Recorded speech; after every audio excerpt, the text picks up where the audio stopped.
तो कैसे हैं आप सब। उम्मीद करता हूँ आप सब बहुत अच्छे होंगे। चलिए अब टॉपिक की बात करते हैं। आज की वीडियो में हम एमएससी फर्स्ट ईयर के पेपर थर्ड के यूनिट फोर्थ को देखने वाले हैं, जहाँ पे एक टॉपिक है, प्यारा सा टॉपिक है कि pattern of excretion in different animals. और इसके अलावा आपका दूसरा टॉपिक है टाइप्स ऑफ एक्सक्रेटरी प्रोडक्ट। ठीक है कि यानी कि ये जो अलग अलग एनिमल हैं वो किस प्रकार के एक्सक्रेटरी प्रोडक्ट को बाहर करते हैं, ठीक है, उसको भी देखना है। सबसे पहले हम समझते हैं कि मोड ऑफ न्यूट्रिशन मतलब माफ कीजिएगा मोड ऑफ एक्सक्रेशन क्या है, या मोड ऑफ नाइट्रोजन एक्सक्रेशन क्या है, या पैटर्न ऑफ नाइट्रोजन एक्सक्रेशन क्या है, पहले उसे समझते हैं। लेकिन इन सबसे पहले हमें यह समझना होगा कि एक्सक्रेशन क्या है। पहले हम एक्सक्रेशन समझेंगे, उसके बाद आगे की चीज़ों को देखेंगे। तो आइए सबसे पहले एक्सक्रेशन समझिए। तो अगर एक्सक्रेशन को बहुत सीधी भाषा में कहा जाए तो जो खाना हम खाते हैं और खाना खाने के बाद जब खाना डाइजेस्ट हो जाता है और जो भी कुछ वेस्ट मटेरियल बचता है जो हमारी बॉडी के द्वारा एब्जॉर्ब नहीं किया जाता है और हमारी बॉडी के लिए वो हानिकारक होता है, ऐसे सब्सटेंसेस को हमारी बॉडी एलिमिनेट कर देती है, बाहर निकाल देती है। किस प्रोसेस के थ्रू? तो आप उसी प्रोसेस को एक्सक्रेशन कहते हैं। और एक्सक्रेशन की प्रोसेस के ही थ्रू जो हमारी बॉडी वेस्ट मटेरियल को बॉडी से बाहर कर देती है। यही छोटी सी बात है, वही चीज़ आपको डेफिनेशन में यहाँ पर बताई गई है। अब ध्यान से देखिए, दो तरीके का प्यारा डेफिनेशन है। एक, excretion is a process in which metabolic waste is eliminate from an organism, और दूसरा वाला कह रहा है कि excretion is the psychological process of elimination of metabolic waste from the body. चाहे आप ऐसे कहिए चाहे वैसे कहिए, बतिया वही कह रहे हैं जो अभी हमने आपको हिंदी में बताई है। चलिए सुनिए, excretion is a process in which metabolic waste, जो मेटाबॉलिक वेस्ट होता है उसको एलिमिनेट कर दिया जाता है ऑर्गेनिज्म की बॉडी से। उस ऑर्गेनिज्म की बॉडी से मेटाबॉलिक वेस्ट को, नाइट्रोजनस वेस्ट को बॉडी से बाहर कर दिया जाता है, और यही प्रोसेस एक्सक्रेशन कहलाती है। और जो सेकंड वाला में कह रहा है कि एक्सक्रेशन एक साइकोलॉजिकल प्रोसेस है जिसमें मेटाबॉलिक वेस्ट को उस ऑर्गेनिज्म की बॉडी से एलिमिनेट कर दिया जाता है, बाहर कर दिया जाता है। चाहे आप ऐसे कहें चाहे वैसे कहें, बतिया एक ही है। चाहे कान इधर से पकड़िए चाहे इधर से, पकड़ तो आप कान ही रहे। चलिए तीसरी लाइन कह रही है कि every living organism existing on the planet earth, ठीक है, अर्थ पे जो भी लिविंग ऑर्गेनिज्म रह रहे हैं, एग्जिस्ट कर रहे हैं, एलिमिनेट देयर बॉडी वेस्ट, यानी कि अपने बॉडी वेस्ट को वो एलिमिनेट करते हैं। जो भी उनके बॉडी में हानिकारक चीज़ है, वेस्टेज के रूप में है, उसको एलिमिनेट करते हैं। And other excess waste in different way, और भी जो अदर एक्सेस वेस्ट है, अदर जो कचरा है उनकी बॉडी के अंदर, उसको वो अलग अलग तरीकों से, डिफरेंट वे से वो बाहर निकालते हैं अपनी बॉडी में। तो भैया रख के उसका अचार ना डालते हैं, सीधी सी बात। चौथी बात यह है कि in animals the main excretory products are carbon dioxide, ammonia, urea, uric acid, guanine and keratin. ठीक है, सीधी बात। और समझिए, बात कुछ ऐसी है कि अभी आपको आगे चल के एक्सक्रेटरी प्रोडक्ट भी पढ़ना है, वहां पे इन सभी के बारे में आपको थोड़ा डिटेल में पढ़ना है, ठीक है।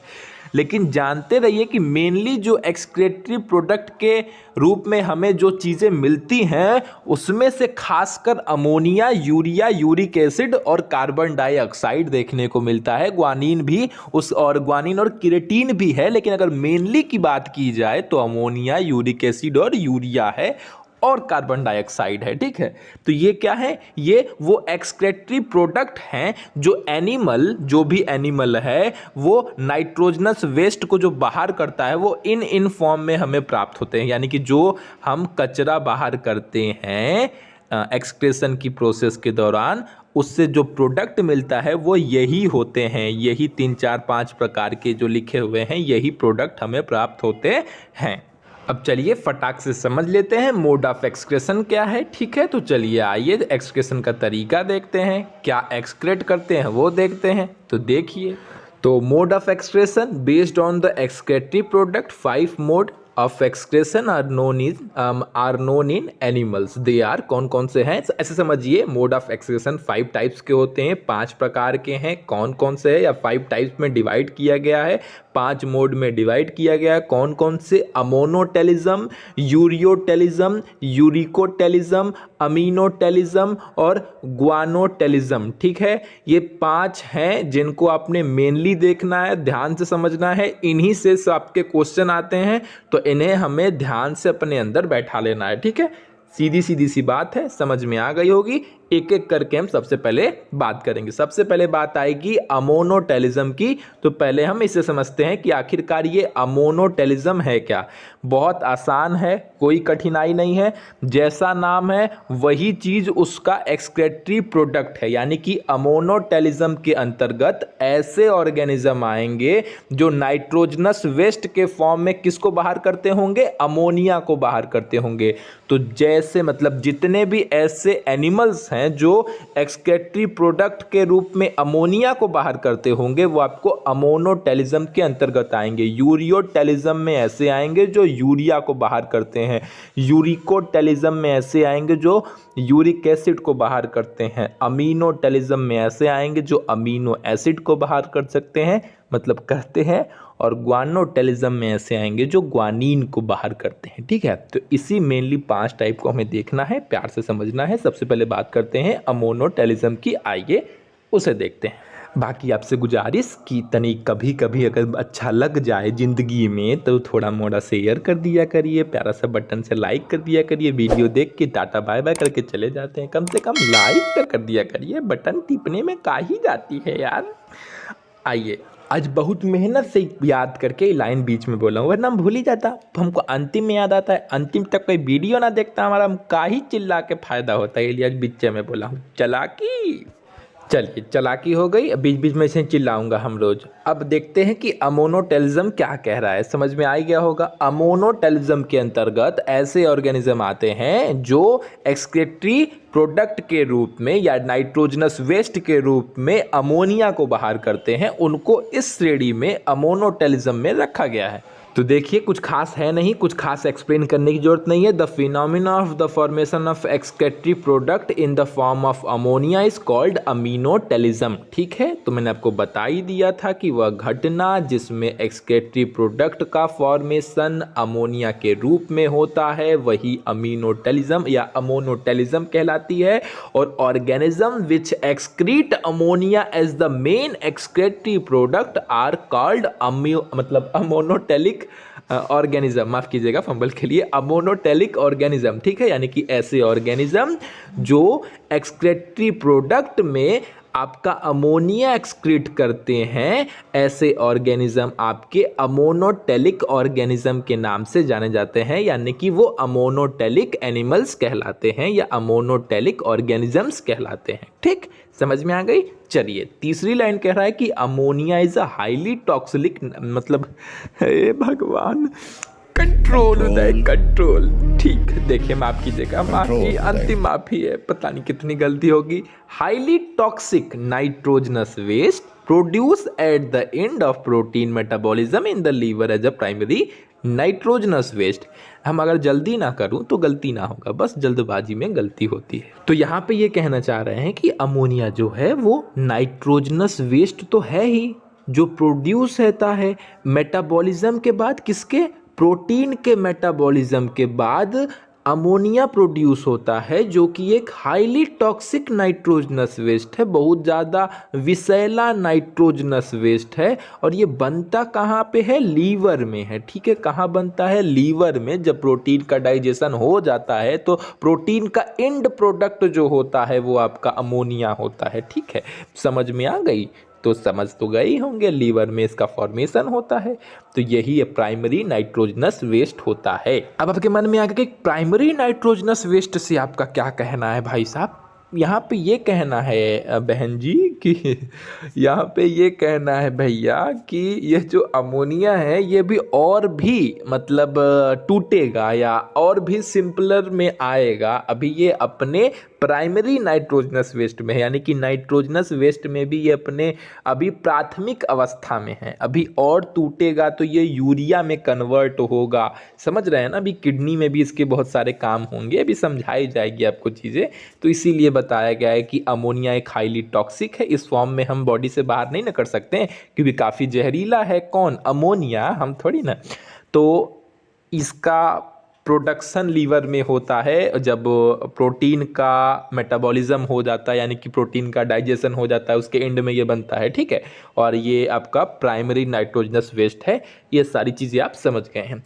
अगली लाइन कह रही है, due to its small molecular size and high water solubility need a large amount of water to be remove from the body. ठीक है, एक तो इसका मॉलिक्यूलर साइज बहुत स्मॉल होता है, ऊपर से वाटर में ये घुलनशील है, सॉल्यूबल है। बड़ा दुष्ट बनाई। तो हमने क्या जाना? हमने जाना कि एक तो इसका मॉलिक्यूलर साइज स्मॉल होता है, वाटर में सॉल्यूबल होता है, और इसको हमारी बॉडी से बाहर करने के लिए लार्ज अमाउंट ऑफ वाटर की जरूरत पड़ती है, यानी कि बड़े मात्रा में पानी रहेगा तब जाके ये उसमें घुलेगा और फिर हमारी बॉडी से बाहर जाएगा। यही सीधी सीधी बात है। बाकी it's concentration in the body is kept very low. ठीक है, इसकी जो कंसंट्रेशन हमारी बॉडी में बहुत कम रखनी चाहिए, क्योंकि ये जहाँ पर रहता होगा वहाँ के आसपास के जो सराउंडिंग टिश्यू होता है उनके लिए काफ़ी हार्मफुल होता है। बहुत प्यारी सी बात है, आपको पहले ही से पता होगी। ठीक है, इसलिए कहते हैं पेट में कचरा मत रखिए, टाइम टू टाइम बाथरूम जाया करिए, यानी कि लैट्रिन जाया करिए। लैट्रिन बोलना अच्छा नहीं लगता है इसलिए बाथरूम कह रहे हैं। टाइम टू टाइम बाथरूम जाया करिए, उससे क्या होगा कि जो ये गंदगी है जो आप अपने पेट में लिए घूम रहे हैं वो ज़्यादा से ज़्यादा समय तक आपके अंदर ना रहेगी, तो ज़्यादा अच्छा होगा। ठीक है, it has to be eliminate out as soon as it form. ठीक है, इट इज फॉर्म्ड मतलब जितना जल्दी से जल्दी हो सके आपके पेट में जब एक कचरा बन जाए तो उस कचरे को जल्दी से जल्दी बाहर कर देना चाहिए। यही प्यारी सी बात आपको बताई जा रही है। बाकी दूसरी प्यारी बात यह है कि 300 से 500 ml वाटर की ज़रूरत पड़ती है 1 ग्राम अमोनिया को बाहर करने के लिए। देख रहे हैं कितना दुष्ट बनाई है, मतलब जल्दी आसानी से जाता नहीं है। कम से कम 300 से मतलब 500 ml मिलीलीटर पानी की आवश्यकता होती है, रिक्वायरमेंट होती है 1 ग्राम अमोनिया को बॉडी से बाहर करने के लिए। इसके एग्जाम्पल कौन कौन है जो अमोनिया जैसे खतरनाक हाईली टॉक्सिक चीज़ों को बॉडी से बाहर करते हैं? तो आपके भैया एक्वेटिक इन्वर्टिब्रेट्स हैं, लाइक स्पॉन्जेस हो गया, हाइड्रा हो गया, बोनी फिशेस हो गए, और आपके पोरीफेरेंस भी आते हैं, और क्रस्टेशियंस भी इसी कैटेगरी के अंतर्गत आते हैं। ठीक है, तो ये सब प्यारे प्यारे एग्जाम्पल हैं जिनका आप यूज कर सकते हैं। और लास्ट में कहा गया है कि जो एक्वेटिक एनिमल्स होते हैं वो अमोनिया को डायरेक्टली इन्वायरमेंट में एक्सक्रीट कर देते हैं। एक्सक्रीट मतलब निकाल देते हैं कि भैया ले ला, डायरेक्टली इन्वायरमेंट में दे देते हैं। Where the compound is quickly diluted. आपको पता ही है कि अमोनिया पानी में बहुत तेजी से घुल जाता है, घुलनशील है। It is also very toxic to tissue, जो कि बहुत ही ज़्यादा टॉक्सिक होता है टिश्यूज के लिए, उत्तकों के लिए। बात समझ में आ गई? यानी कि जो एक्वेटिक एनिमल्स हैं वो अमोनिया को डायरेक्टली जो भी उनकी इन्वायरमेंट है उसमें छोड़ देते हैं। समझ में आ रही है? इसी वजह से वो थोड़ा काफ़ी टॉक्सिक हो जाता है उस इन्वायरमेंट के लिए। इतनी प्यारी प्यारी बात हमने आपको बता दी। इस तरीके से हमने आपके अमोनोटेलिज्म को कंप्लीट कर दिया है। उम्मीद करते हैं एग्जाम्पल सब दे दिया है, कोई दिक्कत परेशानी ना होगी। अब हम बात करने वाले हैं यूरियोटेलिज्म की। आइए सुनिए, प्यार से सुनिएगा, इसमें हम गुस्साएंगे नहीं। Elimination of nitrogenous waste in the form of urea is called ureotelism. Oh my god, सही में? यानी कि यहाँ पे ये कह रहे हैं कि अगर नाइट्रोजनस वेस्ट जो है हमारी बॉडी के अंदर, उसको आप एलिमिनेट करते हैं यूरिया के फॉर्म में, तो वो कहलाएगा यूरियोटेलिज्म। वाह, कितनी नई बात बताई। यही बात तो हमने पहले भी आपको बताई है ना। लाइन वही है, कुछ बदला नहीं है, बस कुछ चीज़ें बदली हैं। जैसे यहाँ पे नाइट्रोजनस वेस्ट के फॉर्म में ये यूरिया को बाहर कर रहा है, वहाँ पे अमोनिया को बाहर कर रहा था, और जब अमोनिया को बाहर किया तो हमने अमोनोटेलिज्म कहा, जब यूरिया को बाहर किया तो हमने यूरियोटेलिज्म कहा। बस यही छोटी सी बात है। दूसरी बात भी समझिए, उसमें हमने कहा था कि जो ऑर्गेनिज्म है वो एक्सक्रीटरी प्रोडक्ट के फॉर्म में यूरिया निकालेंगे अगर, ठीक है, यूरिया को बाहर करेंगे, तो ऐसे जो ऑर्गेनिज्म होंगे वो यूरियोटेलिक ऑर्गेनिज्म कहलाएंगे। जस्ट लाइक पिछली कुछ मिनट पहली कही गई बातों की तरह यानी कि अमोनोटेलिज्म की तरह वही चीज़ यहाँ पे भी कॉन्सेप्ट फॉलो हो रही है, यानी कि उसमें अगर ऐसे ऑर्गेनिज्म जो अमोनिया को एक्सक्रीटिव प्रोडक्ट के फॉर्म में बाहर करते हैं, ऐसे ऑर्गेनिज्म अमोनोटेलिक ऑर्गेनिज्म के नाम से जाने जाते हैं। वैसे ही इसमें भी जो ऑर्गेनिज्म यूरिया को एक्सक्रीटिव प्रोडक्ट के फॉर्म में बाहर करते हैं, ऐसे ऑर्गेनिज्म यूरियोटेलिक ऑर्गेनिज्म के नाम से जाने जाते हैं। ये लाइन हमने यहाँ पर लिख दी है, आप पढ़ लीजिएगा, समझ लीजिएगा और हम आगे चलते हैं। As ammonia is very toxic, आपको पता है कि अमोनिया बड़ा टॉक्सिक होता है। It must be converted to less toxic form, यानी कि आपको पता है अमोनिया बड़ा टॉक्सिक होता है, इसीलिए बहुत जरूरी है कि हम इसको कम टॉक्सिक फॉर्म में कन्वर्ट करें। तो कैसे होगा भैया, जरा बता दीजिए। आइए बताते हैं। ड्यू टू मेटाबॉलिज्म, ठीक है, मेटाबॉलिज्म की वजह से, चपाचाय की वजह से चपाचाय हिंदी में कहते हैं, इंग्लिश में यानी कि फारसी भाषा में मेटाबॉलिज्म ही कहते हैं। तो due to metabolism ammonia convert into urea in the liver of this animal which is finally mixed in blood, यानी कि सीधी सीधी सी बात है, जो अमोनिया है वो मेटाबॉलिज्म की वजह से कन्वर्ट हो जाती है यूरिया में। कहाँ पर कन्वर्ट होती है? लीवर के अंदर, ठीक है। किसके लीवर के अंदर? एनिमल के लीवर के अंदर। तो एनिमल के लीवर के अंदर अमोनिया कन्वर्ट हो जाती है यूरिया में। एक क्वेश्चन भी बनता है ऑप्शनल का, यहाँ पे पूछ सकता है भैया अमोनिया कहाँ कन्वर्ट होती है? तो यूरिया, मतलब लीवर में कन्वर्ट होती है। किसके? जानवर के लीवर के, मतलब जानवर के लीवर में अमोनिया यूरिया में कन्वर्ट हो जाती है मेटाबॉलिज्म की प्रोसेस के दौरान। ठीक, आगे चलते हैं। विच is finally mixed in blood, जो कि वहां से फिर कहाँ, जो आपका खून है, ब्लड है, रक्त है, उसमें जाकर घुल जाती है। ठीक है, समझ में आ गया? चलिए, समझ में तो आ ही गया होगा। अभी जो घुला हुआ है कौन? यूरिया। अब इसको हमारी जो किडनी है वो फिल्टर कहती है, फिल्टर करती है। कहती का होता है भैया? फिल्टर करती है। कहती है तुम भी वेस्ट प्रोडक्ट हो, तुमको भी फिल्टर करना पड़ेगा। लेकिन फिल्टर करने के बाद भी कुछ मात्रा में खून के अंदर यूरिया रह जाती है, कुछ मात्रा में रहती है, बहुत ज़्यादा नहीं, थोड़ी मात्रा में, जो जरूरी भी है उस रक्त की सांद्रता को बढ़ाने के लिए, ब्लड की कंसंट्रेशन बढ़ाने के लिए जरूरी भी है। आपने देखा होगा ब्लड में यूरिया का टेस्ट होता है, बहुत कम हो जाता है तो भी घाटा है, बहुत ज़्यादा हो जाता है तो भी घाटा है। ठीक है, जाहिर सी बात है, हर एक चीज़ के लिए यही है, बहुत कम रहेगा तो भी खराबी, बहुत ज़्यादा रहेगा तो भी खराबी।